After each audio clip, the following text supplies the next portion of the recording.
Hello mga ka-fit, welcome to my mini vlog. So karong adlaw mag-atuta sa palengke. Uban ni ko ninyo mamalita o pang pansit nato. Paadto na mi sa city para magpapalengke na tayo, guys. So punta na tayo sa palengke. Ayan, magbibiyahe na tayo. Punta tayo sa city. Ay nako, traffic. Ayan ang traffic talaga. So, nandito na tayo sa palengke. So, papunta na tayo sa may mga pansitan. Bili muna tayo ng pansit.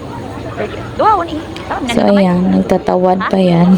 Nagtatanong pa ako dyan sa tindera kung magkano yung pangbalot ng ano natin. Pangbalot ng lumpia. Ayan, kasi maglumpia tayo bukas. Humanap ako ng fresh na pansit at yung gulay na pangsahog natin sa ating sa ating pansit. Ayan, nagtatanong pa ako dyan kung magkano yung kilo ng pansit.